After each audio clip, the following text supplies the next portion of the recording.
Oke. Batin. Oke. Apa artinya? Ketenangan batin. Nah, oke, ketenangan batin. Yang keenam, prajna paramita. Kebijaksanaan. Kebijaksanaan. Oke. Jadi ada 6 paramita yang harus disempurnakan. Yang pertama dana paramita yaitu kemurahan hati, yang kedua sila paramita yaitu kemoralan, yang ketiga adalah santi paramita kesabaran, yang keempat adalah wirya paramita yaitu tekad atau semangat, yang kelima dayana paramita yaitu ketenangan batin, yang keenam prasna paramita yaitu kebijaksanaan. Nah, hari ini karena waktunya terbatas, kita akan lebih banyak bahas yang pertama dulu, dana paramita. Sudah sering ya kita dengar tentang dana paramita. Jadi, Bapak Ibu teman-teman semua nih sudah sering mendengar dana paramita, dana paramita. Biasanya ceramah tentang dana paramita sudah sangat umum ya. Tapi hari ini kita akan membahas tentang dana paramita dalam konsep yang lebih luas ya, lebih mendalam tentang dana paramita. Apa itu dana paramita? Tadi sudah disebutkan, dana paramita itu kemurahan hati. Kemurahan hati mungkin bahasanya simple. Murah hati. Artinya apa sih murah hati itu? Murah hati. Ya, kalau kita bilang, "Oke, saya sudah berdana nih." Ya, sudah ketika datang ke vihara, saya sudah memberikan dana. Wah, udah tuh, saya sudah melakukan dana paramita. Nah, saya sudah memberikan dana materi, uang untuk kebutuhan ya, kebutuhan mungkin untuk vihara atau untuk membantu orang yang kesulitan. Saya sudah berdana nih, udah cukup dong. Nah, akan tetapi kalau konsep kita ingin terbebas dari lingkaran duka atau lingkaran derita, ya samsara ini, maka dana paramita perspektifnya luas banget. Yang harus kita sempurnakan dalam dana paramita yaitu kemurahan hati, ya adalah keikhlasan. Ya, kata kuncinya adalah ikhlas. Ikhlas dalam memberi, ikhlas dalam menerima. Ya, wah ikhlas nggak sih? Selama ini apa yang saya lakukan ikhlas nggak? Atau masih punya banyak embel-embelnya? Ketika kita memberikan sesuatu, embel-embelnya banyak banget. Ya, masih berpikir nggak? Kalau saya membantu, saya dapat apa ini? Kemudian yang kedua, kalau kita dalam waktu menerima, ya nanti kita akan jelaskan lebih detail. Apakah kita cukup ikhlas untuk menerima? Wah, menerima mah gampang. Kalau menerima kemenangan, kejayaan, kesuksesan gampang. Tapi kalau kita menerima kegagalan, ya menerima cacian, menerima makian, menerima fitnah, apakah mudah? Apakah kita bisa ikhlas? Apakah kita bermurah hati? Nah, ini akan kita bahas pada pagi hari ini ya. Kesannya simple, berdana selama ini kita persepsinya berdana ya sudah kita melakukan pemberian kepada orang lain itu kita sebut sebagai berdana. Tetapi dalam dana paramita dalam perspektif ini ya dalam perspektif sat paramita maka berdana ini perspektifnya sangat mendalam dan luas ya. Nah, saya boleh tanya ya, kita ngobrol-ngobrol ya biar enak nih. Ah, mic-nya ngobrol sama Ibu ya yang di belakang boleh kita ngobrol-ngobrol nih. Iya. Dengan Bu siapa? Kau boleh tahu namanya. Saya dengan Agnes. Agnes, Bu Agnes. Salam kenal. Saya Salam Kobi, ya. kenal. Oh, Ya, Bu Agnes, pernah nolongin orang nggak? pernah, Pernah bantu? pernah. Pernah. Kenapa mau bantuin orang? Biasanya karena kasihan. Nah, betul. Sudah langsung ketemu kata kuncinya. Kasihan itu apa dalam bahasa Palinya atau bahasa Sanskritnya? Nggak tahu, Romo. Karuna. Oh, karuna. Okay. Nah, kalau dalam bahasa Inggrisnya compassion. Ya. Nah, inilah pilar pertama yang kita bahas, ya, yaitu kemurahan hati. Nggak apa-apa, pegang mic-nya dulu. Kita ngobrol. Kalau benci dengan seseorang, mau tolongin dia nggak? Orang yang dibenci nih datang minta tolong, Bu Agnes. Ya, saya minta tolong. Padahal orang ini musuhnya atau orang yang dibenci. Orang-orang yang tidak kita sukai. Nolongnya kayaknya enak nggak sih mau nolongin dia? Atau malah kadang-kadang kita syukurin lu. Dulu jahat sama gua, kena lu sekarang. Iya, memang kita jawab, terimalah karmamu. Ya kira-kira kalau kita benci orang, mudah nggak kita membantu dia? Mau nggak kita bantu dia, Mbak Mas? Awalnya mungkin tidak mudah. Awalnya tidak mudah. Jadi akhirnya, Tapi kalau sudah direnungkan kalau memang mereka juga sama-sama menderitanya sama kayak kita, sehingga biasanya kalau orang menderita kan makanya mereka bisa khilaf ya dalam tanda kutip. Jadi ya akhirnya ya udahlah, nggak apa-apa. keren. Nah, inilah kata kuncinya berikutnya. Semua makhluk ingin bahagia, tidak ada satu makhluk pun ingin menderita. Betul. Karena kebodohan batin lah, makanya makhluk ini menderita. Nah, apa yang kita bahas di pagi hari ini adalah bagaimana Buaknes. Ya, tadi sudah bilang, ketika saya membantu orang, dasarnya adalah karuna atau belas kasihan. Betul? Kalau tidak ada belas kasihan, mau nggak kita bantu orang? Sulit. Betul ya? Ya. Kalau tidak ada kasihan sama dia, sulit. Kita lihat orang yang lagi pengemis di pinggir jalan. Ya, perspektif kita bisa dua. Aduh, orang males nih. Atau, oh, orangnya kasihan banget nih. Nah, di titik di mana kita memunculkan belas kasih atau karuna, maka di saat itulah kita baru mau menolong. Jadi akar dari dana paramita, kemurahan hati, akarnya adalah karuna. Apapun itu. Ya, nanti kita akan bahas lebih detail tentang karuna, tentang kemurahan hati. Tapi intinya, ya, kalau kita tidak memiliki karuna, belas kasihan kepada makhluk lain, maka kita tidak akan bisa memunculkan atau menyempurnakan dana paramita. Ya, nah, dana paramita kemurahan hati ini menuntut adanya keikhlasan. Keikhlasan dalam apa? Menolong.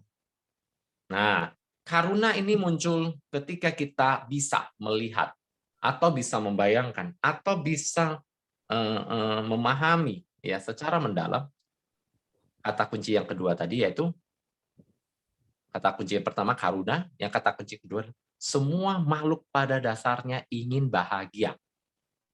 Tidak ada satu makhluk apapun ingin menderita. Nah, kita betul-betul pahami ini. Jadi sabe sata bawantu sukitata bukan hanya sekedar itu kan meta memancarkan bahwa semua makhluk bahagia. Tetapi kita harus ingat kata-kata yang kedua. Sabe sata bawantu sukitata, semua makhluk bahagia. Mereka ingin bahagia. Ada kata kunci kedua yaitu tidak ingin menderita. Ya, jadi bukan ingin bahagia saja, tapi mereka menghindari penderitaan. Betul ya? Seekor anjing juga nggak mau menderita. Seekor semut pun nggak mau menderita, apalagi manusia. Semua makhluk tidak ada yang mau menderita, semua ingin bahagia. Nah, kalau kita sudah memahami bahwa semua makhluk ingin bahagia, kata kunci kedua tadi, tidak ada satu makhluk pun yang ingin menderita, maka kalau mereka menderita, maka kita ya memunculkan tekad untuk menolong. Ya. Jadi kata-kata berikutnya pertama adalah kita harus memunculkan belas kasihan. Caranya adalah melihat bahwa makhluk lain ingin bahagia tidak mau menderita. Yang ketiga adalah kemauan kita untuk menolong. Ya, ini rangkaiannya. Kalau kita lihat orang menderita tapi tidak ada keinginan untuk menolong, ya percuma. Ya. Kita kasihan melihat makhluk ini menderita. Kemudian setelah kasihan kita tahu dia menderita. Nah, kita mau julurkan tangan untuk bantu dia atau tidak? Kalau tidak ada keinginan untuk menolong, ya bukan karuna. Jadi bukan hanya sekedar kasihan, bukan hanya sekedar empati. Oh iya, kasihan ya lu ya. Lama-lama jadi, kasihan deh lu ya. Jadi bukan kasihan. Kasihannya jadinya udah sekedar iseng. Banyak yang kasihan hanya sekedar di mulut. Aduh, kasihan tuh orang. Udah selesai. Ya kan, lupa. Tapi kalau karuna, ketika kasihan, muncul keinginan untuk menolong. Kemauan untuk menolong. Ya. Dan ketika menolong, tidak ada pamrih. Nah, di sini muncul lagi kata berikutnya. Ya, Bu Agnes nih, nolongin orang. Ya, udah nolongin orang. nggak ada terima kasih, malah dimarah-marahin, malah disindir gitu ya, terus malah difitnah. Dan nolongin orang, ya bukan menerima perlakuan yang baik, bukan thank you, bukan share, bukan kamsa, bukan terima kasih, malah dimaki-maki. Next, mau nolong dia lagi nggak? Ayo, jawab. Tergantung orangnya butuh ditolong nggak? Dia butuh ditolong, tapi setiap kali ditolong, Bu Anes diomelin. Berarti saya juga ada salah baru diomelin. Pertanyaan saya, sering nggak orang kapok untuk menolong orang lain karena tidak mendapat feedback atau mendapat hasil yang tidak sesuai dengan yang diharapkan, tidak mendapat terima kasih, malah lu sok nolong, malah diomelin gitu. Kira-kira kapok nggak kita menolong orang? Biasanya Kapok nggak? Hah? Kapok. kapok. Udah nolongin, udah baik-baik, malah diejek, malah difitnah, malah diomelin. Next, nggak mau nolong orang lagi. Sering ya, seperti itu. Jadi ternyata dana paramita ini kalau ditarik panjang banget. Ya, panjang sekali. Dana paramita ini bukan hanya sekedar, kita memberi, habis itu selesai. Ternyata dana paramita ini perspektifnya sampai menuju kepada keikhlasan ketika kita memberi atau menerima. Nah, kita akan bahas lebih detail tentang dana paramita ini dengan case ya, nanti kasus-kasus biar gampang ya. Saya sering bicara langsung realita di kehidupan seperti apa ya. Nah, tadi kita sudah tahu basicnya, saya sering kali mengulangi kembali. Basicnya pertama adalah kita harus memunculkan belas kasihan. Ya, artinya kalau kita ingin menolong orang lain, kita harus punya belas kasih. Tanpa belas kasihan, kita tidak bisa punya tekad atau niat untuk menolong. Ya, untuk bisa memunculkan belas kasih, kita harus merenungkan ya setiap kali dalam meditasi, dalam perenungan kita harus selalu masukkan ke dalam alam bawah sadar kita bahwa semua makhluk ingin bahagia, tidak ada satu makhluk ingin menderita. Oke, masukkan. Ya, tidak ingin menderita. Nah, yang ketiga adalah munculkan kalau dia menderita, saya siap membantu. Oke, kalau dia menderita, saya siap membantu. Oke. Nah, yang keempat, ketika saya bantu, saya ikhlas.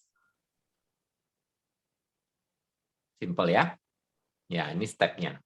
Nah, kita akan bahas keikhlasan dalam memberi. Keikhlasan dalam memberi dulu nih. Ya. Ketika kita ikhlas dalam memberi, pertama, materi. Simple ya. Ikhlas nggak sih ketika kita bantu orang dengan memberikan materi? Wah ikhlas banget. Yang di depan siapa namanya?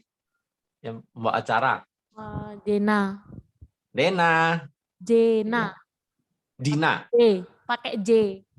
Jena. Ya. Ini agak unik ya. Biasa Dena gitu ya. Ini Jena. Oke. Jena. Ya.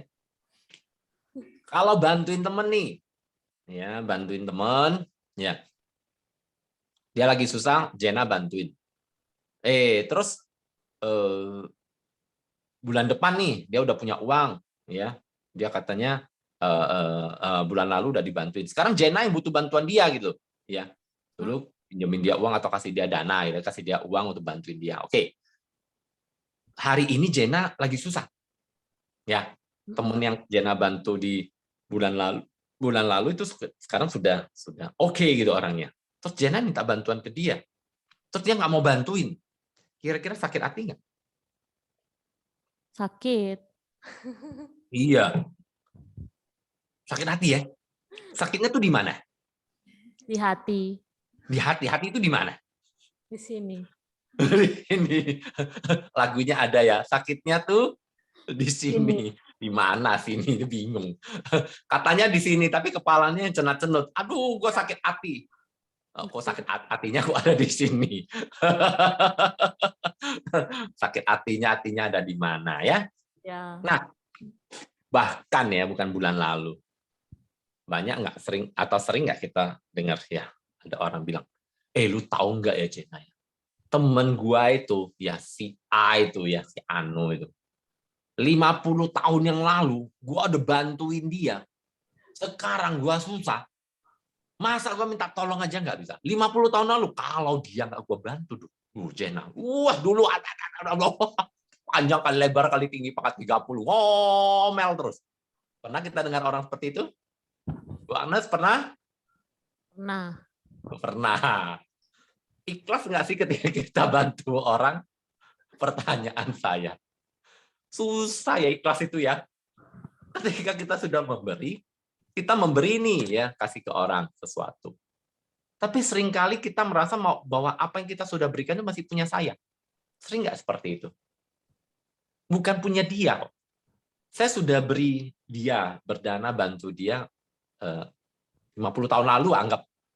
Tapi sampai hari ini kita masih menganggap bahwa apa yang saya berikan masih milik saya dan harus ada balasan. Nah, kata yang paling sulit ya, ketika berdana ya, virusnya ya, ini lagi musim virus ya, kita pakai virusnya aja ya. Nah, virus ketika berdana adalah pamrih. Ini virusnya. Jadi bukan virus corona aja ya. Ya, virus berdana itu namanya pamrih. Ini merusak imun, merusak imun mental berdana itu namanya pamrih. Ya, ketika kita berdana, kita selalu berharap, ya, berharap dapat sesuatu. Paling tidak terima kasih dong, gua udah bantuin. Iya. Kemarin gua bantuin Jena nih, Jena nggak ngomong terima kasih. Iya. Nggak diomelin sih, cuman orang nggak lupa berterima kasih aja, kadang-kadang kita sewot. Kenapa? Karena kita berharap mendapat sesuatu. Ketika kita berharap, kita kecewa kalau tidak mendapatkan.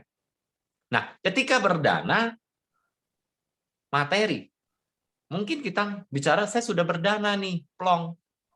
Tapi suatu saat di masa lampau, kita sering menggugat. Kenapa ya? Saya dulu sudah sering berdana ke Fiat dari muda loh, gue sering berdana. Kok gue sampai sekarang masih miskin terus sih? Pernah dengar seperti itu? Banyak sekali di antara kita yang ketika berdana, ini materi ya, kita baru bicara materi, belum yang kedua, ketiga, dan empat, dan seterusnya. Ketika berdana materi saja, kita hitung-hitungannya pakai banget ya. Ketika kita berdana, berapa banyak orang yang betul-betul seperti berdana? Kadangkala kita melihat orang ketika berdana, dia seperti pedagang. Ya, pernah lihat pedagang? Ya, pedagang itu bagaimana? Hitung-hitungan ya, ya, pedagang. jualan. Nah, kayak jualan. Kalau saya kasih ini, lu mesti bayar berapa gitu. Ketika berdana, banyak orang seperti jualan, berdagang. Jadi masih hitung-hitungan. Dia tidak rela kalau dia rugi.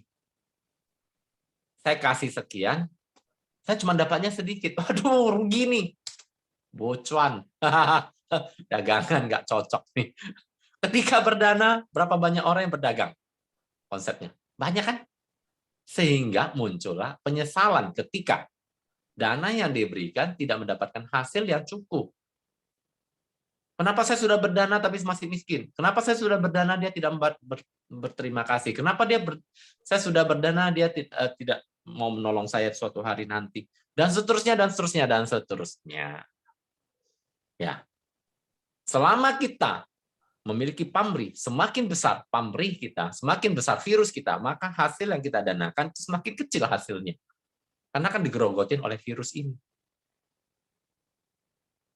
Jadi, kalau berdana nggak boleh pamrih, ya sudah gitu loh. Berdana bukan punya kita lagi, lewat, selesai. Jadi penting bagi kita untuk memahami bahwa konsep berdana, kemurahan hati ini, menuntut keikhlasan.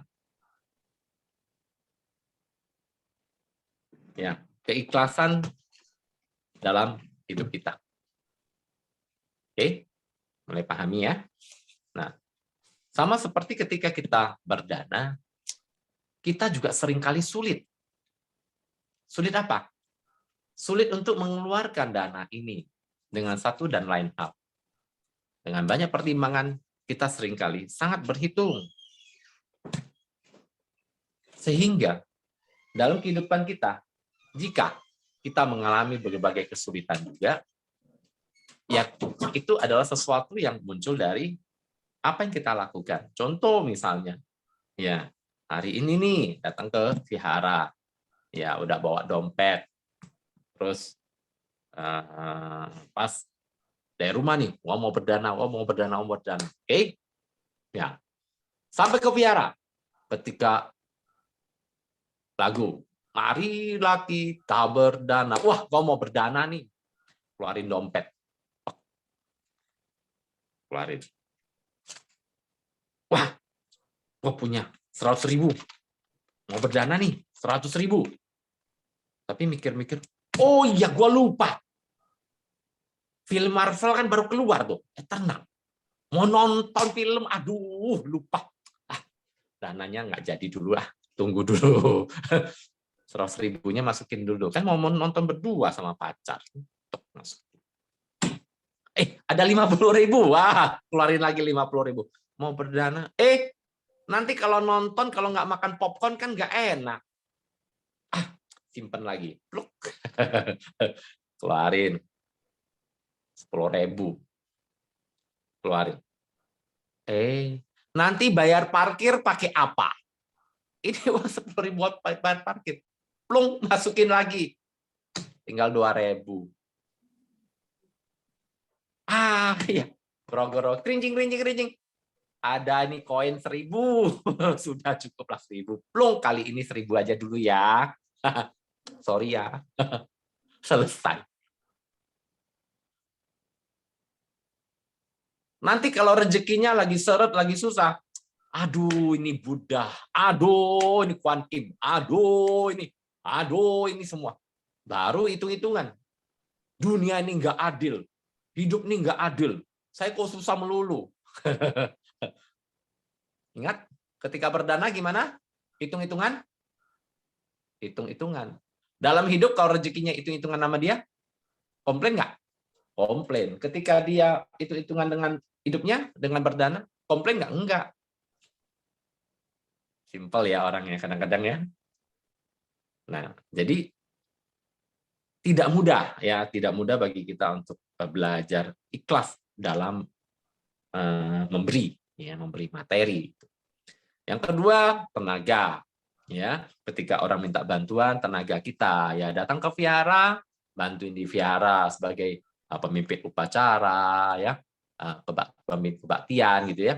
Ini satu dana kemurahan hati untuk memberikan tenaga kita. Tidak semua orang mau menjadi relawan misalnya. Tidak semua orang mau, ya. Tapi bagi siapa yang mau, ini adalah sebuah kesempatan kita memupuk parami. Sekali lagi, ketika kita sudah memberi, ya, yang penting adalah kita harus bisa ikhlas. Ya, banyak sekali di organisasi ketika kita datang memberikan tenaga untuk membantu di organisasi, buntut-buntutnya ribut. Biasa gitu ya. Ya, buntut-buntutnya ribut. Ya. Kenapa? Karena buntut kan nggak pernah diem. Ya, pernah lihat ekor anjing ya, buntut anjing ya, ke kiri ke kanan. Jadi buntutnya kadang-kadang nggak kemana-mana gitu ya, nggak jelas. Kenapa? Karena ketika kita berdana, termasuk dana tenaga, kita punya pamrih. Acara Waisak, lu tahu nggak ya, gua yang kerjain semua. Dia diam-diam, malah dia jadi ketuanya, dia jadi ininya, jadi dapat namanya, dia dapat pidatonya. Gua lain kali nggak mau lagi. Pernah dengar seperti itu? Ya kan? Ribut di mana-mana. Kenapa? Karena semua orang pamrih. Ngitung-hitungan dalam berbuat kebajikan. Saya lebih banyak jasanya. Nah, di sanalah mulai nih. Jadi pedagang lagi. Hitungan gak cocok. Gua kerjanya banyak, lu kerjanya dikit. Lu lebih dapat nama. Kagak bisa, nggak cocok nih. Hitungannya, kalkulatornya nggak cocok. Ya sudah, bubar, ribut. Gua nggak mau, gua keluar dari pengurus deh. Sebel, marah gua. Masa kerja gua sendiri? Lu tahu nggak? Kalau gua nggak bantuin di acara itu bubar. Kenceng ngomongnya. Padahal itu semua adalah pamrih, virus. Ya, bisa kita hindari itu? Ikhlas kuncinya. Ya, jadi antivirusnya namanya ikhlas. Kalau virusnya namanya pamrih. Ya, jadi kita mesti minum antibiotiknya. Ikhlas. Yang ketiga adalah Dhammadana. Nah, kalau kita bicara Dhammadana, salah satu adalah berceramah seperti ini. Ini salah satunya. Tetapi Dhammadana ini memberikan pikiran, ya, pengetahuan, kemampuan kita memberikan nasihat yang baik atau solusi atau jalan keluar, itu namanya Dhamma. Ya, Dhamma itu kebenaran, kebaikan. Jadi kita memberikan dana, nasihat, itu juga termasuk Dhammadana. Ya, ada yang teman lagi putus cinta nih, datang nih ketemu Bu Agnes. Bu Agnes, saya putus cinta ya. Pacar gua tinggalin saya, ngomong. Iya. Sebentar ya.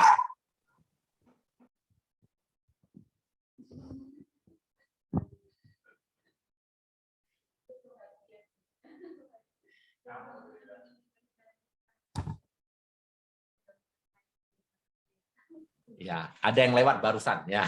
Setelah yang satu ini. Biasa kan gitu ya. Ada pudel di rumah. Oke. Ya, jadi ketika datang nih ke Bu Agnes, Bu Agnes, saya lagi putus cinta nih, diputusin sama pacar saya, segala macam. Nah, apa yang Bu Agnes katakan kepada dia? Cari yang lain. Keren. Wah, ini langsung penasehatnya. Cari yang lain. Ngapain sama dia? Hah, lu tahu nggak dia? Ya, gua dari awal udah ngomong. Dia itu kagak bener. Diomelin. Lu sendiri yang bego nih. Gua udah ngomong. Orang datang nangis-nangis. Gua dimarahin nih. Nangis 2 kali. Satu diputusin, satu diomelin. Double nangisnya. Ya. Buntu-buntunya apa? Buntu-buntunya setelah ngomong, diomelin kamu ya, ya, terimalah karmamu. Waduh, makin sakit hati, berat. Besok pindah ke sebelah. Udahlah, sana nyanyi-nyanyi aja. Lebih enak kayaknya. Datang ke Buddhis kayaknya cuma bilang terimalah karmamu, gerbak, selesai. Nah, mampu nggak kita memahami dia? Ya, jadi kemurahan hati ini menuntut kita untuk memiliki rasa empati. Bukan hanya simpati, tapi empati. Merasakan penderitaan dia. Kalau saya seperti dia, kalau saya pada posisi dia, apa yang saya rasakan? Itu empati. Nah, hanya dengan empati, ya, kita baru bisa memiliki kemurahan hati untuk menolong orang tersebut. Kalau kita tidak ada empati, tidak ada belas kasihan melihat dia, maka tidak akan muncul keinginan kita untuk menolongnya. Ya. Jadi penting bagi kita untuk memiliki rasa empati, melihat dari sudut pandang orang lain. Apa yang dia rasakan, apa yang dia alami, kalau saya rasakan, saya alami, seperti apa perasaan saya. Nah, ketika kita sudah bisa merasakan penderitaan dia, maka di sana kita bisa temukan cara yang tepat untuk mengatasi penderitaan tersebut. Berdasarkan kebutuhan dia. Makanya disebut sebagai upaya kausalia adalah cara tepat ya untuk bisa menemukan solusi atau menemukan jalan keluar atau menemukan cara tools yang tepat gitu ya untuk menyelesaikan berbagai masalah. Kita butuh pengetahuan, iya. Kita butuh keterampilan, iya. Kita butuh belajar dharma, iya. Kita butuh itu semua supaya apa? Supaya nasihat kita itu betul-betul tepat menyelesaikan masalah. Nah, makanya di dalam ajaran Buddha, kita belajar pariyati. Banyak baca buku, banyak diskusi dharma, banyak memahami konsep-konsep dharma. Ketika kita menghadapi kesulitan, maka yang kita butuhkan adalah pengetahuan kita tentang dharma. Kalau kita tidak memahami hukum karma, anicca, dukkha, anatta, dan seterusnya. Maka kita tidak akan bisa mengeluarkan atau mencari jalan keluar atau solusi. Jadi penting kita belajar Dharma, penting banget. Bukan hanya untuk diri kita sendiri, tapi untuk makhluk lain. Bagaimana kita mau menolong seseorang yang menderita kalau kita tidak mampu memiliki kualitas untuk menolongnya? Contoh orang tenggelam, kita tidak mampu menolong orang yang tenggelam kalau kita tidak mampu berenang. Ketika kita mampu, malah kita kecemplung sendiri. Atau ketika kita tarik dia, ketika kita kecemplung, kita yang mati. Banyak sekali orang yang ingin menolong, tapi tidak punya kemampuan, tidak punya keterampilan, tidak punya pengetahuan. Saya tahu, mereka ingin menolong.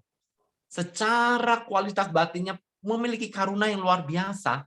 Saya mau menolong nih, saya mau bantu, saya kasihan sama dia. Tahu nggak cara nolong? Kagak. Gimana cara nolongnya ya? Cuma kasihan doang. Akhirnya kita tidak punya tools, tidak punya cara, tidak punya way out untuk dia. Hanya kasihan saja. Berapa banyak orang yang punya rasa kasihan? Banyak. Berapa banyak yang mampu menolong? Sedikit. Ya. Jadi penting bagi kita untuk memiliki kualitas batin yang baik untuk mampu menolong makhluk lain. Makanya penting bagi kita untuk belajar Dharma. Ya, di sini siapa yang sering baca buku Dharma? Bu Agnes. Ya. Sehari baca buku Dharma berapa buku? Nggak rutin, Pak, saya. Nggak rutin. Sebulan satu buku? Setengah buku. Setengah. Buku. Setahun 6 buku. Kadang-kadang. Kadang-kadang. Kadang-kadang. Nah, tanya yang depan nih, Jena. Buku Dharma. Terakhir kali baca kelas berapa? Ayo. Sering baca buku? Enggak sih. Ya, nggak apa-apa. Enggak itu berarti ada harapan. Ya, ada harapan ke depan baca buku. Iya. Ya. Kenapa kita perlu baca buku, Jena? Biar tahu. Betul. Ya. Nah, di sana ada buku nggak? Banyak buku Dharma? Buku Parita. Selain buku Parita, ada buku Dharma di sana? Ada. Ada ya? Nah, nanti kalau nggak ada, saya coba atur supaya di sana banyak buku ya buat dibaca. Ya, dari Karania banyak banget. Ya, Karania banyak banget. Dian Dharma juga banyak banget. Ya, banyak baca buku. Kenapa? Karena dengan baca buku kita punya pengetahuan. Ya, kita belajar banyak hal supaya punya keterampilan. Kenapa? Karena pengetahuan dan keterampilanlah yang akan menolong kita dalam berbagai situasi yang sulit. Ya. Lagi pandemi nih, lagi susah. Ya, kerja susah, dagang susah, semuanya susah. Nah, orang yang punya keterampilan, oh ya, saya punya keterampilan apa? Jualan online. Survive nggak dia? Selamat nggak dia? Nah, itulah yang namanya keterampilan dan pengetahuan. Penting. Bagaimana cara untuk mendapatkan pengetahuan dan keterampilan? Belajar. Ya, di sekolah secara formal kita sudah dapatkan, tetapi di luar dari itu kita harus punya kemauan untuk belajar sendiri lagi. Baca banyak berita, baca banyak buku Dharma, banyak belajar cara ini, cara itu semua adalah keterampilan dan pengetahuan. Ya, jadi untuk bisa memberi dhamma dana ya, penasehat kepada orang lain, kita harus punya banyak keterampilan dan pengetahuan. Ya, oke. Untuk bisa memberi dhamma dana, kita harus punya rasa empati ya kepada makhluk tersebut. Ya, ini banyak kata-kata kunci diingat ya. Ya, kata-kata kuncinya supaya gampang diingat baik-baik. Kemudian yang berikutnya, keikhlasan dalam memberi apa? Memberi maaf. Memaafkan, Bu Agnes. Mudah atau mudah banget?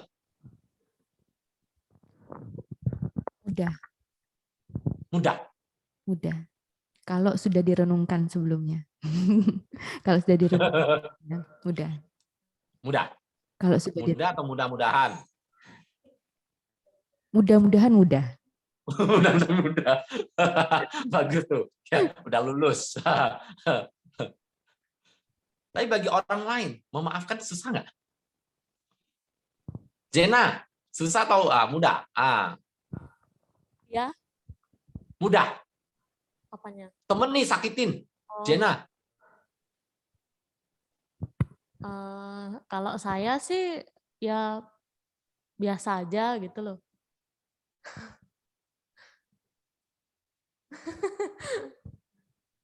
oke, Jena. Jena punya teman, ya, punya Ya, teman, namanya si Neng, Neng, ya, si Neng. ya.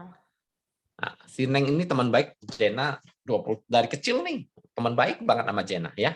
Mm-mm. Kemarin, Jena, kemarin si Neng ketahuan berbohong sama Jena, Ya, oke?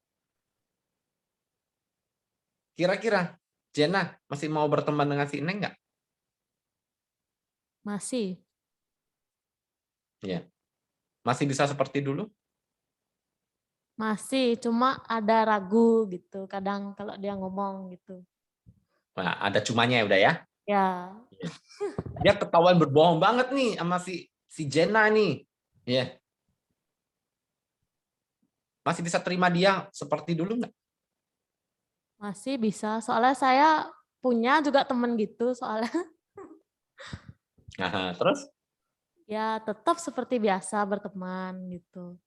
Tapi ya mungkin kalau dia ngomong apa gitu enggak kayak dianggap angin lalu gitu loh.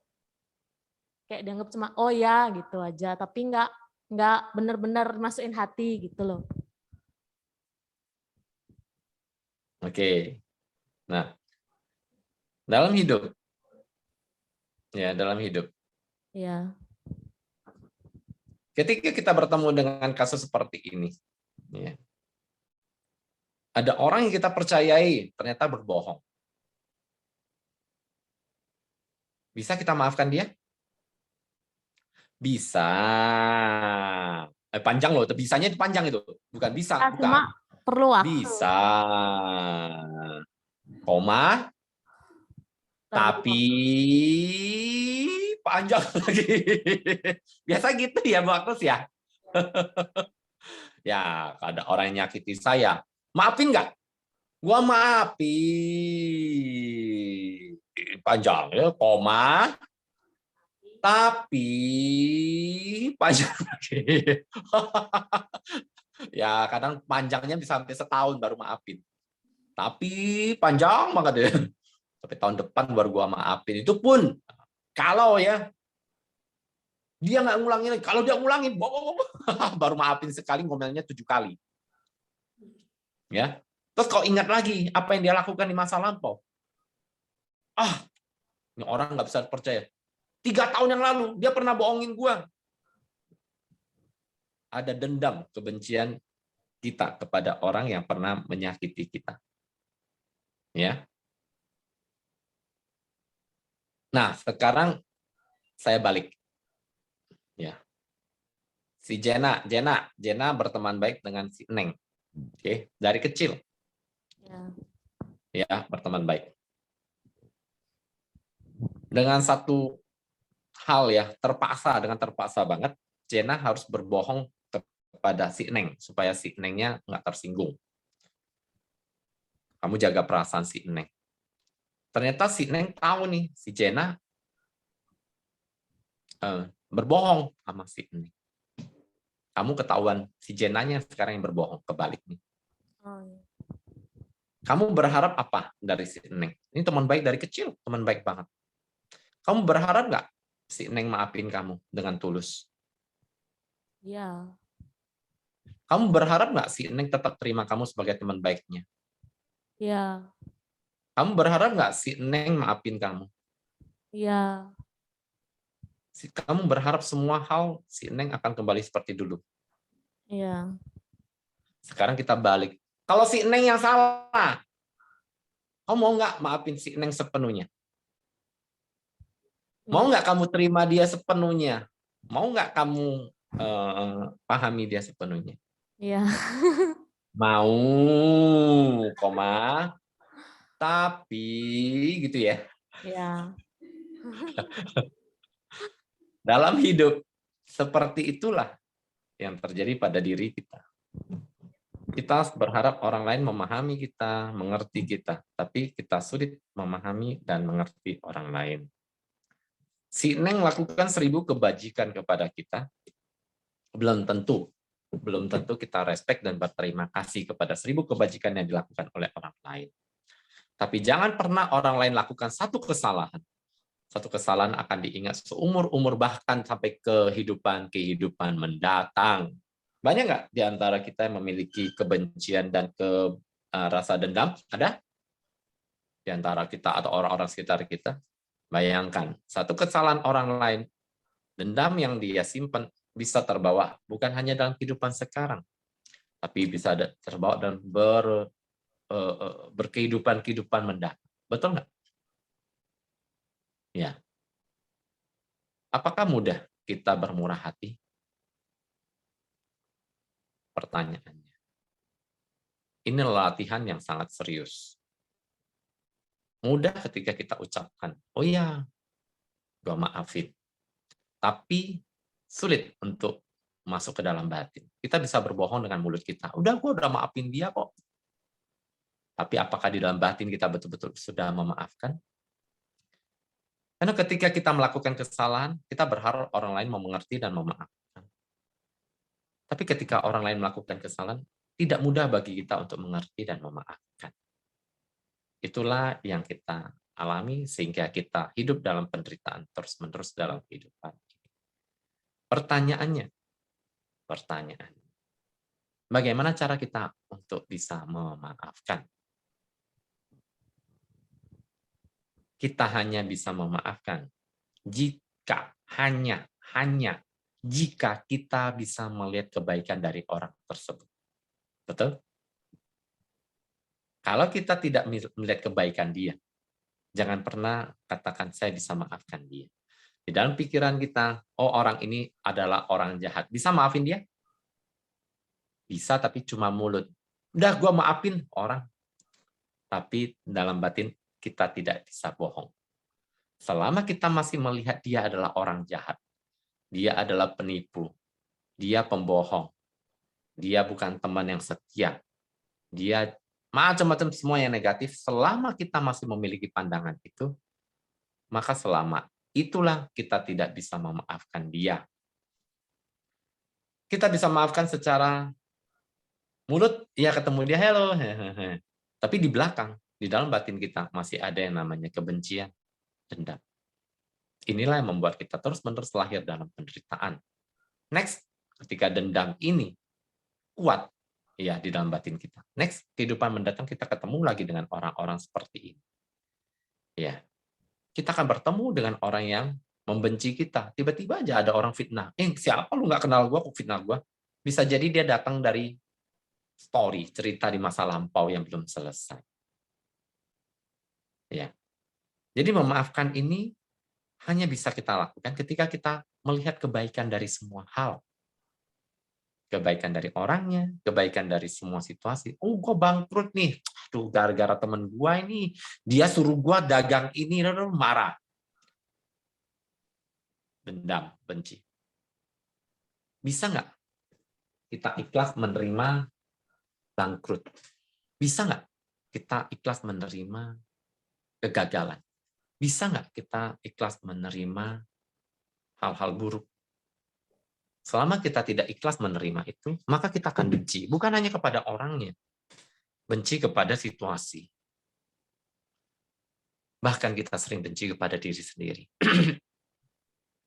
Siapa yang benci pada diri sendiri? Ada nggak orang yang benci pada diri sendiri? Ada. Kebencian kita kepada diri sendiri terjadi dalam kehidupan kita. Yang kita sebut sebagai penyesalan. Ketika kita bermurah hati pada orang lain, kita harus melihat juga, apakah kita cukup bermurah hati pada diri kita? Seringkali kita tidak cukup bermurah hati pada diri kita. Kita sering menghukum diri kita sendiri. Agnes yang tahun lalu bisa jadi dimaki-maki Agnes yang sekarang. Tahun lalu kenapa si Agnes ini buat keputusan begitu, sehingga Agnes yang sekarang itu susah. Gara-gara gue bikin keputusan dagang ini, akhirnya modal gue habis, bangkrut. Aduh, gue nyesel banget. Kenapa sih Agnes yang tahun lalu bikin keputusan itu? Agnes ngomelin Agnes. Ya, jadi bukan jeruk makan jeruk aja. Agnes bisa ngomelin Agnes loh. Betul ya? Kenapa 10 tahun yang lalu si Agnes itu nggak lakukan ini? Aduh, si Agnes ini gimana sih? Bu Agnes ngomelin Agnes. Pertanyaan saya, Bu Agnes senang nggak diomelin? Yang sekarang nih, Bu Agnes sekarang. Senang nggak diomelin?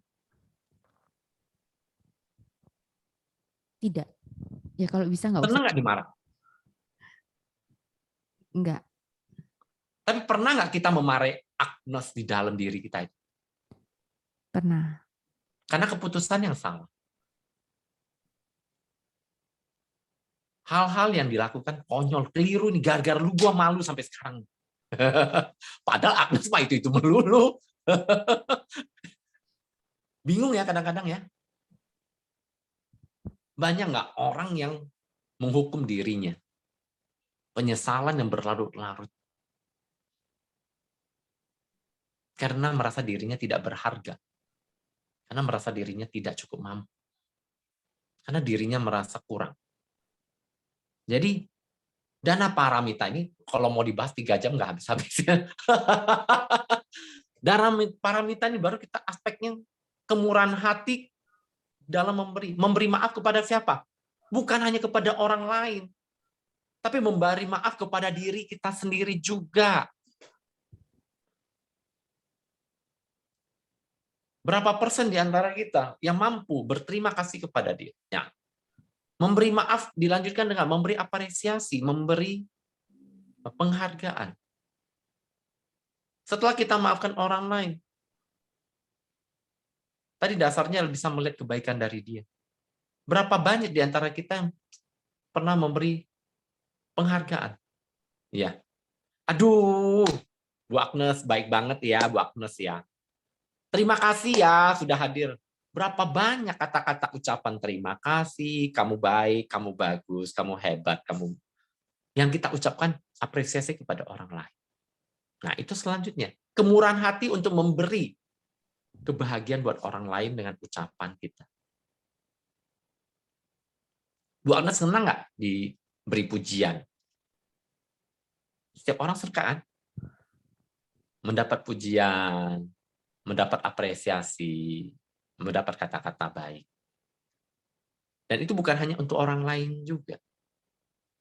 Tapi seringkali kita lupa bahwa diri kita sendiri pun membutuhkan kata-kata baik. Jadi tadi ya, ketika kita menyesal dengan apa yang kita lakukan di masa lampau, aduh, si Agnes yang lampau ini kenapa begini? Ya, kita berikan dia maaf.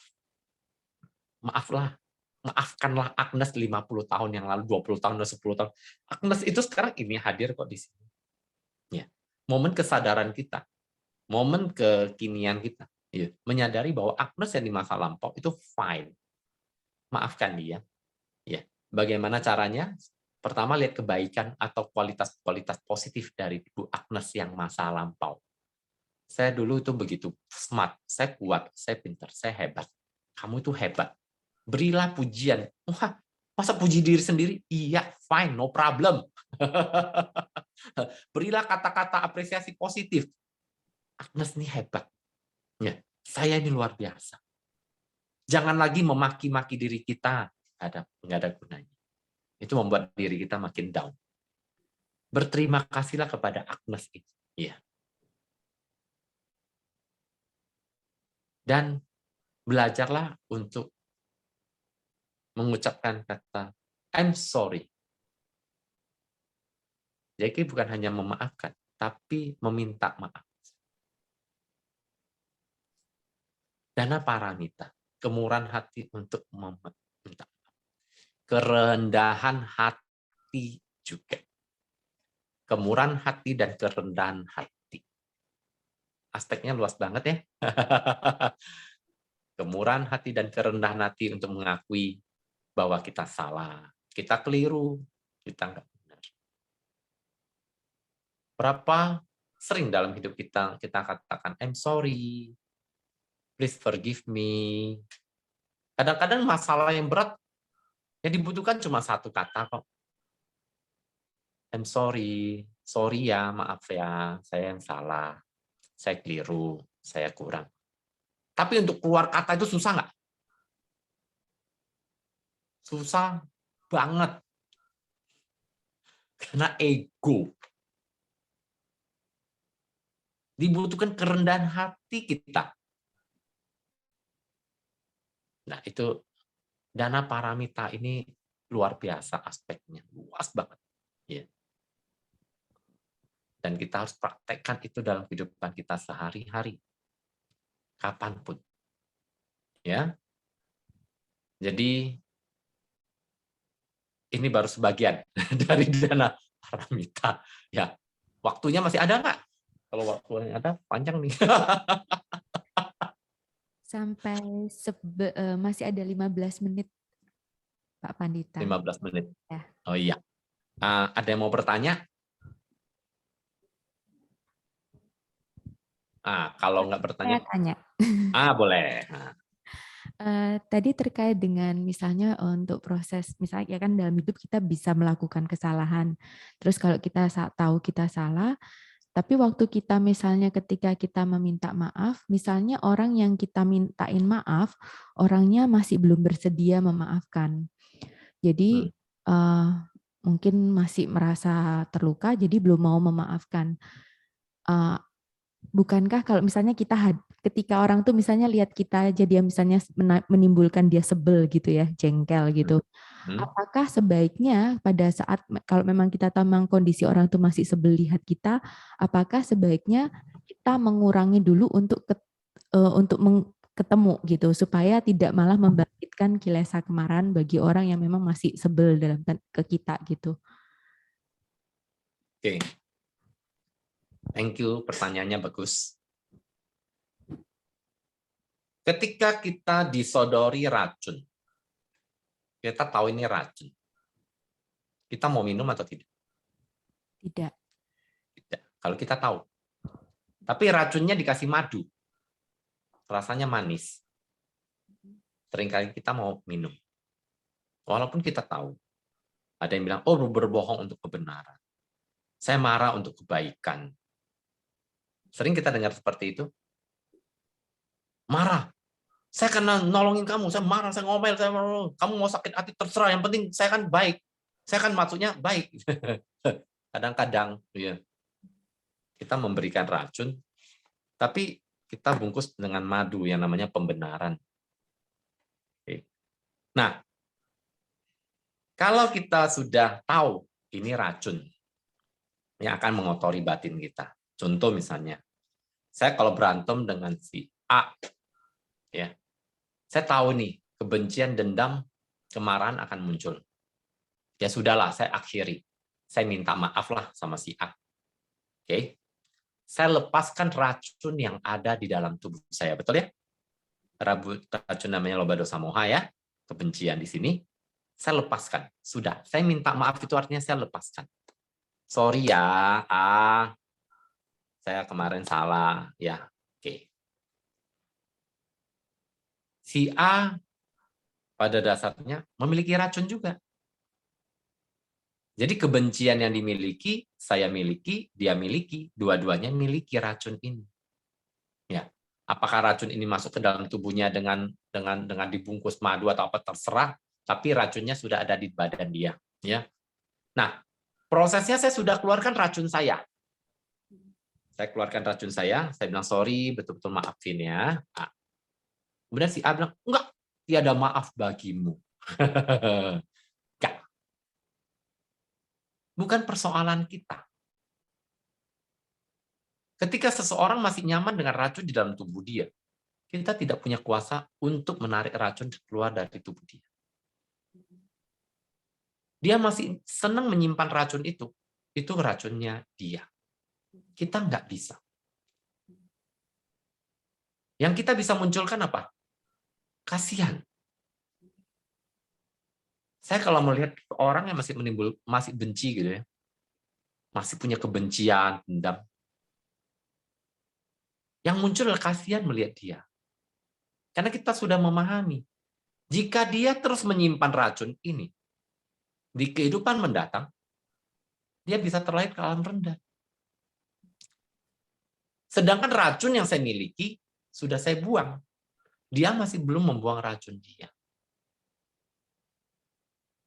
Saya berdoa, semoga kamu bisa membuang racun kebencian dalam diri kamu.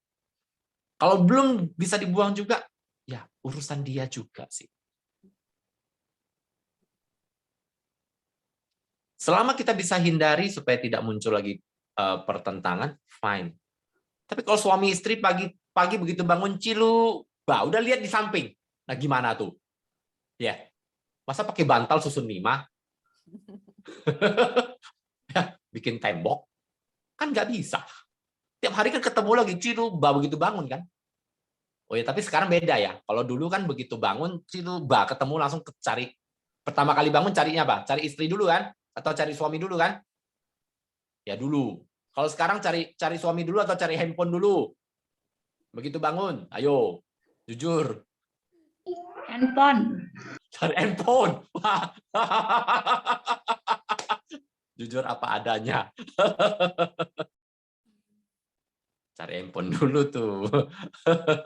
Nah, asik kan? Jadi, kalau kita bertemu dengan orang yang dibenci, kemudian dia tetap membenci kita, untuk hindari ya kita bisa hindari. Tapi kalau nggak bisa hindari, kita harus pahami, harus tetap ketemu dengan dia. Fine. Apa yang harus kita lakukan? Kita tetap bersikap positif. Dalam diri saya sudah tidak ada racun. Kalau dia masih ada racun, saya berharap, saya berdoa semoga dia racunnya keluar. Jadi kita memandang dia sebagai orang yang perlu dikasihani, bukan orang yang dibenci. Termasuk orang yang sering marah-marahin kita. Ya. Kita pandang dia adalah orang yang perlu dikasihani. Ya. Kira-kira begitu ya, Bu Agnes ya, menjawab pertanyaannya. Terima kasih. Melin, ada pertanyaan? Melin Yang. Budaya Romo. Ya. Mau nanya, kan ini seperti yang Romo bilang, kalau untuk suami istri ini kan lebih rumit ya. Kita bisa orangnya begitu terus, bisa terus-terusan kayak marah-marah terus. Ini pribadi sih, kasus pribadi, marah-marah terus. Dan ini berlangsung selama bertahun-tahun gitu. Bisa kita udah maafin, begitu lagi. Sampai pada suatu titik sudah punya anak, ya anaknya berpotensi tertular gitu kan. Jadi sebenarnya sih kalau untuk misalnya nih, kalau misalnya kita udah mengambil jarak, terus anggapnya udah pisah lah ya. Terus misalnya saya merenung, ya saya coba untuk ya itulah mengikis kebencian saya. Tapi saya juga untuk berhubungan kembali dengan dia itu kayaknya belum bisa gitu. Takutnya ya terulang kembali gitu, karena kelihatannya dia juga belum memperbaiki diri dia juga gitu. Itu masih kebencian halus nggak ya? Is it okay gitu? Saya mau ceritanya panjang nih, karena saya kan di Pusdiklat ABI jadi pengajar khusus prapernikahan ya. Jadi kita pernah dengar ya, khusus prapernikahan. Sekaligus sering diminta untuk membantu konseling ke masalah rumah tangga ya. Ya. Ini secara umum ya, Bapak Ibu teman-teman yang mengalami hal yang sama ya. Ada satu rumus sederhana sebetulnya ya. Ketika kita melihat penderitaan ya, penderitaan diri kita, maka kita harus pahami bahwa diri kita adalah penentu dunia kita. Ya, diri kita adalah yang membuat dunia ini. Jadi dalam ajaran Buddha, what you think, apa yang engkau pikirkan, itulah dirimu, ya. Jadi apa yang kita pikirkan, apa yang kita pandangan-pandangan kita, itulah dunia kita. Dalam perkawinan memang so complicated, ya, karena masalahnya bertahun-tahun terjadi. Ada bertemu dengan seseorang yang memiliki karakter, kebiasaan, budaya, adat yang mungkin berbeda, ya. Menyamakan perbedaan itu tidak mudah, gitu ya. Ada satu gap atau ada satu jurang. Perkawinan adalah bagaimana caranya membuat jembatan dari dua pulau yang berjauhan. Tapi kadang-kadang jembatan ini runtuh atau jembatan ini rusak sehingga tidak bisa, dua pulau ini tidak terhubung. Ya, ini artinya hatinya menjauh, makin lama menjauh. Ya, oke. Ada dua hal yang kita perlu bahas di sini, ya. Bahas yang pertama adalah bagaimana ini bisa terjadi. Nanti yang kedua bagaimana solusinya, ya. Nggak apa-apa ya, agak lama sedikit ya, Bu Agnes ya. Nah, ini biar kasus ini banyak sekali ya. Saya bulan ini saja baru konseling dua pasangan ya, dua pasangan. Satu yang baru married 1,5 tahun, baru married 1,5 tahun masih punya baby sudah mau cerai. ini kasusnya begitu. Yang satu lagi baru married berapa tahun, sama marriednya baru berapa tahun udah sibuk cerai. Satu lagi udah pisah rumah, Padahal anaknya masih baby gitu loh. Ya kan lucu kan, waktu married happy, baru belum 2 tahun udah mau cerai. Oke, saya akan cerita dulu sedikit ya. Ini cerita bagaimana ini bisa terjadi. Ya, kita harus pahami dulu secara dasar ya. Oke, saya cerita satu cerita simple ya. Si tukang siomay, ada tukang siomay ya. Jadi ada satu gadis ya. Kita sebutnya namanya si Neng deh, si Neng. Nah, si Neng anak kos. Dia punya kesukaan, sangat suka makan siomay, ya, Jadi suatu hari dia pindah kos baru, kemudian di kos baru ini dia lagi berbenah-benah. Tiba-tiba ada tukang siomay naik sepeda ya, naik motor biasa di belakang. Kalau di Jakarta ya ada tukang siomay, ada satu baskom siomay di belakang gitu ya. Ting ting ting ting ting ting, siomay. Wah, si Neng begitu dengar ya dari lantai 2 kosnya, begitu dengar ada tukang siomay lewat, kos ini udah benar nih, ada si tukang siomaynya. Ada yang jual siomay. Seneng si Nengnya.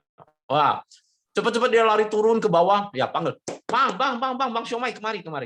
Ya, wah, si abang siomay lihat, si Neng baru ya di sini. Iya, anak kos baru. Gimana? Mau beli apa? Saya mau beli siomay. Masa mau beli motor? Dan jualnya siomay kan. Saya mau beli siomay. Oke. Tanya, Bang, siomay berapa satu? Buat Neng yang cantik ini, pakai rayuan lagi ya.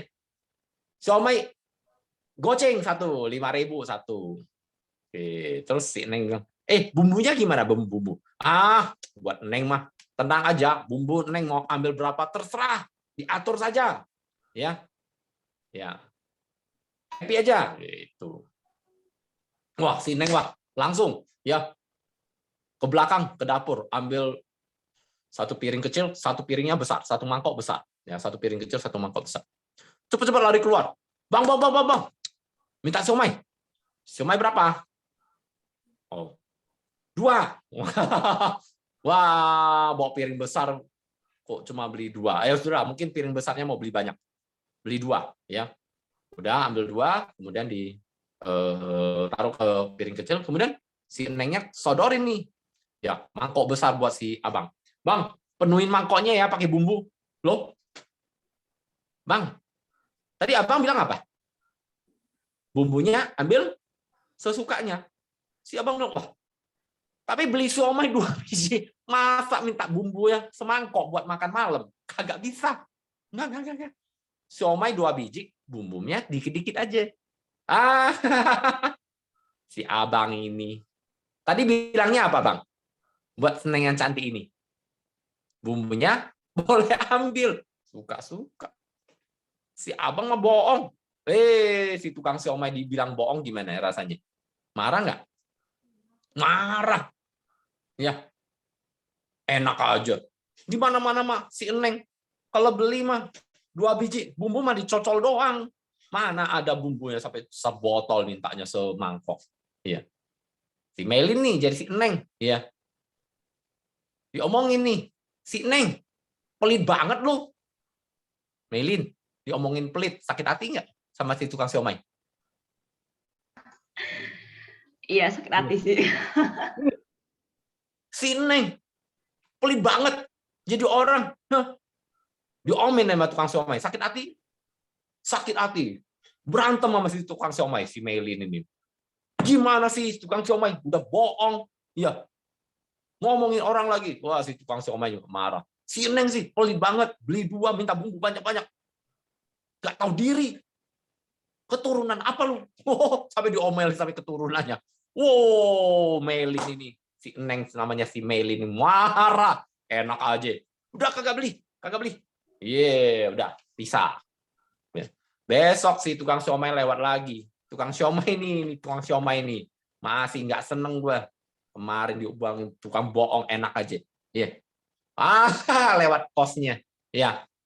Gue panggil dia. Siomay, siomay. Kenceng banget dan si Neng lihat di atas. Neng pelit, Neng pelit. Wah, diomongin Neng pelit kenceng banget. Tetangga kiri kanan depan belakang semua kedengaran. Marah nggak Melin? Diomongin Neng pelit. Wah, enak aja gue diomongin Neng pelit. Cepet-cepet Melin turun ke bawah, ambil sendal. Kejar si tukang siomay, cepet-cepet tukang siomaynya lari. Lari kenceng. Melin pakai lempar sendal. Enak aja marah-marah di pinggir jalan. Marah. Iya. Setiap hari si tukang siomay lewat, pasti teriaknya. Siomay, siomay, begitu depan kos. Neng pelit, kenceng-kenceng. Melin tiap kali, nih tukang siomay, tukang bohong, teriak-teriak di pinggir jalan. Pagi, siang, sore, malam, sebulan, 2 bulan, setahun, 2 tahun. Gitu terus, pagi, siang, sore, malam, berantem loh sama si tukang siomay. Sampai suatu hari, setelah bertahun-tahun, tukang siomay nggak ada yang lewat hari ini. Si tukang siomay kok nggak lewat? Awal-awal Melin ya, ngomongin Neng pelit sakit hati. Sakit hati nih. Tapi kalau sudah 3 tahun, ada yang manggilin tiap sore, Neng pelit. Ya. Seneng juga ya. Wah. Ya, benci nih. Tapi kalau udah 3 tahun diomongin terus, dipanggil Neng pelit gitu ya. Rindu nggak sih? Lumayan lah ya. Hari ini nggak ada yang manggilin Neng pelit, kayaknya ada yang kurang. Ya. Bumbu kagak ada garam, sayur kagak ada garam, kagak enak makan hari ini. Aduh, si tukang siomay kagak lewat kenapa ya? Ya udah, gua tunggu besok. Mungkin hari ini hujan nih. Tunggu hari kedua nggak ada yang lewat. Aduh, ini udah nggak enak nih. Perasaan kagak enak. Ya 3 tahun ya ada yang manggil-manggil terus, hari ini nggak ada yang manggil. Kayaknya ada yang kurang hari ini. Hari ketiga belum ada yang lewat. Akhirnya si Melin nggak kuat. Aduh, gimana sih tukang siomay kagak ada yang lewat hari ini? Akhirnya dia pergi ke ujung jalan tanyain, lu tahu nggak sih tukang siomay kenapa nggak lewat hari ini? Tetangga di ujung bilang, lu nggak tahu ya si Neng? Iya. Si tukang siomay kemarin pas panggil-panggil kamu, mungkin kamu lagi kuliah nih, lagi kerja, nggak ada orang. Iya. Terus jalan sampai ke ujung jalan, ketabrak, bro, mati, meninggal ketabrak. Udah 3 hari yang lalu tuh. Oh gitu ya. Gimana perasaan Melin dengar si tukang siomay yang tiap pagi panggil Melin Neng pelit ketabrak mati? Wah, terkejut ya. Kepikiran nggak sih? Waduh. Ya, ini orang walaupun tiap hari panggil Neng pelit, aduh, nggak ada yang panggilin gua lagi. Rindu nggak sih dipanggil Neng pelit lagi sama si tukang siomay? Rindu juga ya. Hari ini nggak ada yang manggil, besok nggak ada yang manggil. Aduh, rindu banget nih. Ya, sampai suatu hari, ya si Neng ini ya meninggal dan terlahir kembali Ciluba. Wah, ya. Ketika meninggal, si Neng pikirannya, oh yuk, dulu si tukang siomay ya. Tiap kali panggil si Neng, wah nggak tahu dia ada di mana. Ya, waktu si tukang siomay ketabrak, ya pikiran dia apa? Oh iya, si Neng hari ini kok nggak ada ya, gue teriak-teriak sampai kenceng-kenceng gini nggak ada yang dengerin. Mana si Neng? Tiba-tiba ketabrak. Pikiran terakhir dia pikirin si Neng. Si Neng pikiran terakhir sebelum meninggal pikirin si tukang siomay. Ya. Di kehidupan sekarang pernah nggak melihat suami istri berantem? Ya. Nggak pernah akur. Tapi kalau jauh rindu, kalau dekat benci, ya marah melulu, anak 10. Mau cerai kagak cerai. Tapi kalau ketemu berantem melulu. Melin, coba tanya suaminya. Di kehidupan lampau, lu tukang siomay bukan? Coba. Kayaknya si Romo. Kayaknya. Si Melin, si Neng pelit. Di masa lampau kali ya. Sekarang ketemu lagi, Ciluba. Wah, ketemu. Iya. Ini kan problem. Kenapa? Aduh, ternyata gua dulu bukan cuma berantem sama tukang siomay. Sama tukang sayur berantem. Sama tukang bakso berantem. Waduh, mau tunggu sampai kapan baru selesai jalinan karma ini. Aduh, si tukang siomay satu aja udah ribet. Aduh, tukang bakso yang gua dulu ribet. Belum datang tuh. Siap-siap nih, Melin, si tukang bakso, tukang sayur, yang lain-lain siap-siap datang lagi. Bukan cukup satu ini, bakal banyak nih. Rame rombongan nih. Ya. Gawat, Romo, gawat. Bener kayaknya. Berapa banyak dalam kehidupan kita ada si tukang siomay, ada si Neng gelis, Neng yang hadir, yang kita buat lagi untuk masa depan kita. Dari yang masa lampau saja belum habis-habis, apalagi yang kita buat sekarang. Bu Agnes, ada nggak sih tukang siomay yang hadir di kehidupan kita sekarang? Ya, ada Bu Agnes? Ada. Ada. Jadi Melin, ada kabar baik buat kamu. Ya, temen lu banyak kayak gituan. Kabar baiknya itu yang punya tukang siomay banyak. Jadi kamu tidak sendiri. Itu kabar baiknya. Ya. Nah, oke, ini udah selesai ya. Kita udah pahami bahwa banyak sekali ya si tukang siomay, si Neng pelit yang hadir dalam kehidupan kita. Ketemu bos yang galak lah. Itu semua karena kejadian di masa lampau. Sekarang kita mau perbaiki nggak? Atau kita mau tetap ciptakan lagi si tukang siomay di masa depan? Semua pilihan kita. Jadi sekarang kalau ketemu tukang siomay jangan terlalu banyak hitungan lagi ya Melin ya. Udah cincai-cincai lah. Ya beli sayur jangan sampai berantem lah. Gitu aja dulu. Beli bakso berantem. Gara-gara satu mangkok lempar mangkok ya. Ya sudah. Termasuk dengan si tukang siomay sekarang. Ya, si tukang siomay sudah hadir? Sudah.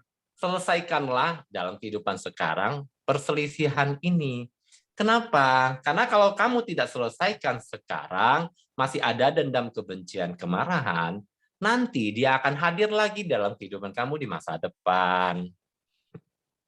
Persis seperti tadi pertanyaan Bu Agnes, ya, bagaimana jika kita sudah lepas, dia tidak lepas, bukan urusan kita lagi. Kamu sendiri harus lepas. Tidak ada lagi kebencian, dendam, kemarahan kepada dia. Lihatlah dia sebagai orang yang perlu dikasihani. Ya, tetapi kalau masih ada kebencian, dendam, kemarahan, apapun itu, ya nanti Ciluba ketemu lagi. Nggak bisa lepas-lepas. Selamanya kita akan bertemu dengan kondisi-kondisi itu. Jadi butuh lepas. Ya. Bagaimana cara melepasnya? Cara melepasnya tadi sudah diajarkan semua. Ya, kita harus memiliki kemurahan hati untuk melihat, untuk memaafkan, ya, menerima kekurangan, menerima ketidaksempurnaan dia. Maafkanlah sudah. Ya, kita sendiri punya apa namanya, punya kesalahan. Iya. Ya, ada 4 kata boleh dicatat Bapak Ibu teman-teman, 4 kata ya. Di Hawaii mereka menggunakan metode ini Ho'oponopono ya. Ho'oponopono. Ya, boleh dicatat. Ucapkan selalu, belajarlah untuk mengucapkan 4 kalimat ini ya. Catat ya.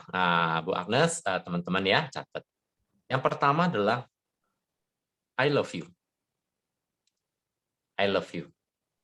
Ucapkan I love you kepada pasangan kita, kepada anak kita, kepada orang tua kita, kepada sahabat kita, kepada orang-orang yang kita. Kalaupun tidak, kita ucapkan dalam terima kasih. Ucapkan dalam hati, I love you. Saya mencintai, saya menyayangi kalian. Ya. Oke. Termasuk ke dalam diri ya. Tadi Bu Agnes yang tadi di dalam diri kita, ya, termasuk Melin gitu ya. Ya, di dalam diri kita, jika kita memiliki kemarahan, kebencian, dendam, termasuk penyesalan kepada diri, kita ucapkan ke dalam diri kita, I love you. Kita hargai diri kita. Ya. Yang kedua adalah, I'm sorry. Bu Agnes, kita sering memarahi diri kita juga, ya, mungkin, ya kita minta maaf kepada diri kita. Kita minta maaf kepada orang lain, walaupun dia tidak mendengar. Ya, misalnya kita punya kesalahan kepada si A. Aduh, saya nggak bisa ketemu dengan A. A sekarang mungkin sudah pindah kota lain, atau pindah alam, atau pindah apapun yang udah nggak ketemu lagi. Fine, no problem. Kita bisa lakukan dengan katakan yang kepada, bayangkan wajah dia, kemudian katakan, I'm sorry. Saya minta maaf untuk kesalahan apapun yang sengaja atau tidak sengaja dilakukan di masa lampau dan masa sekarang. Yang kedua, I'm sorry. Ya. Termasuk ke dalam diri kita. Aduh, saya dulu sering maki-maki Agnes yang setahun yang lalu. Oke, sekarang I'm sorry. Ya, yang ketiga kata-katanya adalah please forgive me. Maafkanlah saya. Ya. Please forgive me. Yang keempat, thank you, terima kasih. Berilah pujian kepada diri, you are the best. Engkaulah yang terbaik.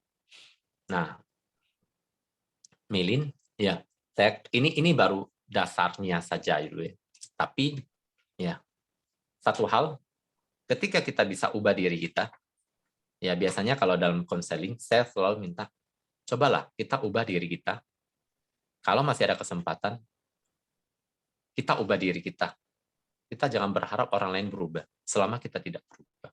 Jadi yang saya selalu ajarkan yang pertama adalah, jika orang lain pun tidak berubah, fine, no problem, selama diri kita bahagia. Jadi yang paling pertama kita lakukan adalah diri kita harus bahagia dulu. Kita harus memiliki dana paramita, keikhlasan dalam kemurahan hati. Setelah kita bahagia, maka orang lain di sekitar kita bisa ikut bahagia. Ya. Jadi kunci pertama kalau kita ingin menyelesaikan masalah adalah kita harus memiliki batin yang bahagia. Bagaimana cara memiliki batin yang bahagia? Ucapkan 4 kalimat tadi. Ya, I love you, I'm sorry, please forgive me, thank you. Ucapkan kepada diri kita maupun kepada orang lain. Bayangkanlah dia dengan hal-hal positif yang dia miliki, termasuk suami, ya. Please forgive him, please forgive me. Maafkan dia, maafkan saya. Oke, setelah kita memiliki kualitas batin yang bagus, maka kita baru bisa menyelesaikan persoalan hidup. Selama kita belum memiliki kualitas batin yang bagus, maka kita tidak bisa menyelesaikan masalah. Ya, Melin bisa hidupin kamera? Nah, kita ngobrol-ngobrol biar kelihatan nih, ya. Ya, Melin ya. Jadi begini, Melin. Kita ingin menyelesaikan persoalan, tapi kita tidak punya kemampuan atau keterampilan. Seringkali masalah bukan selesai, malah lebih rumit. Ya. Nah, kalau kita ingin menyelesaikan persoalan, kita butuh ketenangan batin. Menyelesaikan masalah, kita butuh kebaikan dalam diri, kebahagiaan. Jadi yang pertama, kamu selesaikan masalah, bukan suami kamu, bukan anak kamu, bukan keluarga kamu, bukan untuk kamu. Kamu selesaikan dalam batin kamu dulu. Ya. Tidak ada satu proses yang namanya akibat tanpa sebab. Paham ya? Selalu ada sebab. Jadi suami kamu bisa seperti ini, pasti ada kejadiannya. Nggak bisa tiba-tiba. Ketika pacaran dulu happy nggak? Kaulah bulanku, kaulah bintangku, kan begitu ya. Ya, setelah married baru tahu kalau bulannya itu ternyata bopeng-bopeng ya. Dulu kan lihat bulannya kan dari bumi. Sekarang udah sampai di bulan. Aduh, bulan kayak gini ya. Lain ceritanya. Nah, dia tidak bisa berubah kalau tidak ada penyebabnya. Nah, penyebabnya ini harus kita beresin. Salah satu penyebabnya adalah kita. Melin adalah penyebab suami berubah. Melin adalah penyebab dari semua hal. Jadi yang perlu diperbaiki apa? Seringkali saya katakan kepada teman-teman yang memiliki masalah, coba kita perbaiki sebabnya. Sebabnya di dalam batin kita. Ketika kita beresin batin kita, biasanya masalah selesai. Oke? Jadi Melin harus perbaiki dulu ke batin kita. Kita nggak usah bicara tentang dia dulu. Setelah Melin punya kebahagiaan. Contoh misalnya kemarin ada satu kejadian ya. Dia bilang, banyak orang yang gimana ya? Saya kok susah banget ya. Banyak orang sentimen gitu. Saya susah berteman dengan orang. Terus waktu konseling saya bilang, ya satu temennya datang. Saya bilang gini, di belakang pas kita kan ada di satu restoran. Kemudian saya bilang, oke, coba sekarang kamu hadap ke belakang. Saya bilang hadap ke belakang. Terus saya bilang, coba kamu lihat muka kamu. Yeah. Gimana kamu lihat muka kamu? Biasa aja. Coba lihat benar-benar lihat muka kamu. Kagak ada senyum mukanya. Nih. Terus kamu berharap orang lain lihat muka kamu senyum. Kagak, muntah gue bilang. Kagak senyum, lihat muka dia aja muntah. Kenapa? Muka dia sedih melulu, stres melulu. Setiap kali ngomong apa? Kalau muka kita stres, sedih, yang keluar kata-kata apa? Kata-kata negatif, kata-kata stres, kata-kata sedih. Bagaimana orang lain bisa bersikap positif jika muka kita, batin kita, pikiran kita itu negatif? Nggak bisa, saya bilang. Kalau muka kita senyum, ramah, baik, energi positif keluar, maka respon orang lain akan positif. Ya, sehari, 2 hari, setahun, 2 tahun, 10 tahun, 20 tahun, lihat muka kayak gini melulu. Ya. Akhirnya orang lain berubah jadi negatif juga. Habis itu kita belum, kan dia berubah kan? Sekarang sentimen sama gua. Kadang-kadang tanpa kita sadari yang membuat dia negatif adalah diri kita. Jadi energi yang kita pancarkan akan menentukan dunia kita. Kita ubah dunia di dalam diri kita, maka kita akan ubah dunia di luar diri kita. Simple, sederhana. Ya. Oke. Jadi itu ada ilmunya LOA, Law of Attraction. Ada ilmunya, ya. Secara psikologis kita bisa menarik hal-hal positif maupun hal-hal negatif. Selama kita berpikir negatif, maka kita akan menarik hal-hal negatif. Selama kita bisa berpikir positif, kita akan menarik hal-hal positif ke dalam diri. Ya, Melin ya. Jadi sebelum kita berubah dunia luar, kita ubah dunia dalam. Ya, dengan meditasi, dengan baca parita, dengan baca keng, dengan ubah mindset. Ucapkan, I love you, I'm sorry, please forgive me, and thank you. Tidak usah malu, katakan I'm sorry. Ketemu suami, bilang, ya, sorry, mungkin selama ini saya yang salah. Fine. Seringkali karena kita cukup ego. Enggak loh, gua nggak pernah salah. Dia juga kagak pernah salah, sini juga kagak pernah salah. Terus siapa yang salah? Kagak ada yang tahu. Akhir Tuhan yang salah. Wah, Tuhan lagi urusannya. Karma yang salah.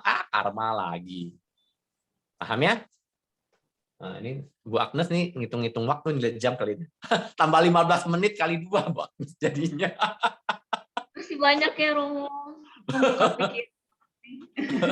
Ya, thank you. Mudah-mudahan kamu bisa berubah dan katakan ya. Oke, Melin, yang terakhir ya, aku sampaikan kemarin ada satu kasus ya, di mana sudah pisah rumah ya, pisah ranjang bukan pisah rumah, pisah ranjang, satu pasangan suami istri. Kemudian saya ajarkan suaminya karena mereka komunikasinya udah nggak bisa. Saya ajarkan suaminya, istrinya sudah tidak mau minta maaf dan sudah 100% mau cerai ya, 99,9% mau cerai. Suaminya bilang, saya masih mau bertahan karena sudah punya anak 2.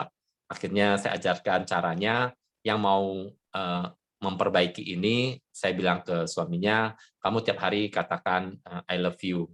Kamu kapan terakhir ngomong, Melin, kapan terakhir ngomong I love you sama suami? Tahun berapa tuh? udah lupa.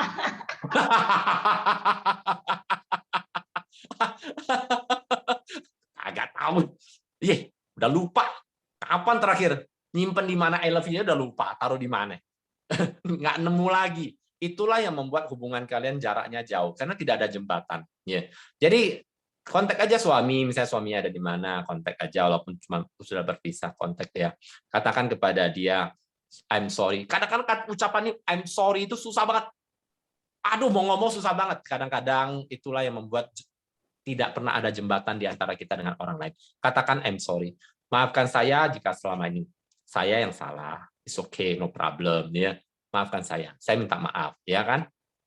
Katakan I love you. Ya, saya sayang kamu.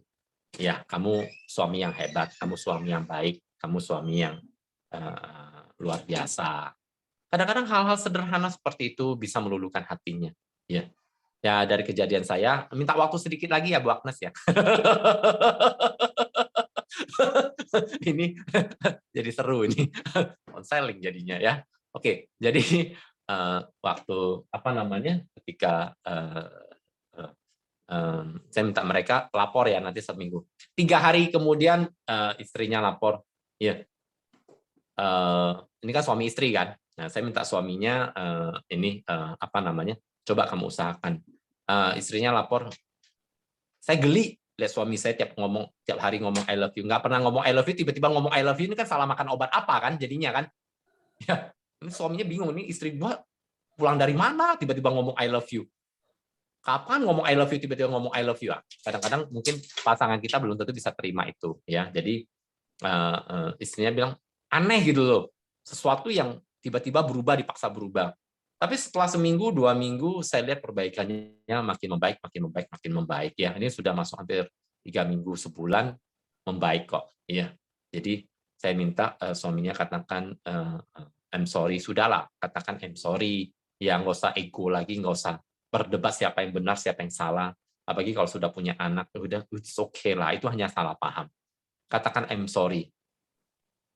Saya mohon maaf. Ya, please forgive me, maafkan saya. Ya. Katakan I love you dan katakan thank you, terima kasih. Ya. Sekali, 2 kali mungkin aneh. Nanti 10 kali, 20 kali udah mulai terbiasa. 1000 kali, 2000 kali hubungan kalian akan akrab kembali. Ya. Ego buanglah jauh-jauh. Karena yang paling penting adalah kebahagiaan bukan hanya kita tapi anak-anak kita juga. Ya, jangan mikirin kita sendiri. Ya, belajar di sana. Ya, Melin ya. Dan jangan lupa ya. Ya, beli siomay besok jangan ribut lagi ya. Ya, Bro. itu penting ya. Supaya nggak ketemu lagi si tukang siomay di masa depan. Ya, kalaupun ada tukang siomay yang sudah hadir hari ini, misalnya bosnya galak dan seterusnya, praktekkan itu. Ya, jangan tambah kebencian, kemarahan, dendam lagi. Oke, Melin, siap? Siap. Bisa? Oke, mantap. Oke, kira-kira ya. Minta waktu tambahan lumayan banyak ya Bu Agnes ya.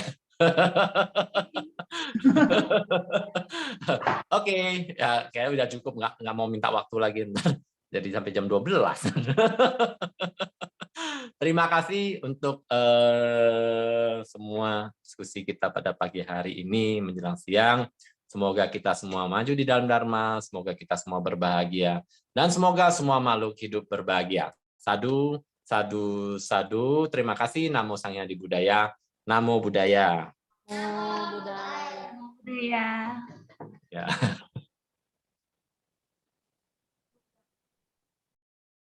Baik, terima kasih untuk Upasaka Pandita Kolim atas Dhammadesananya.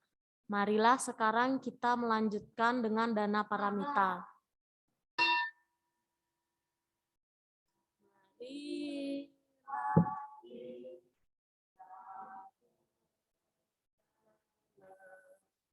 Untuk kepentingan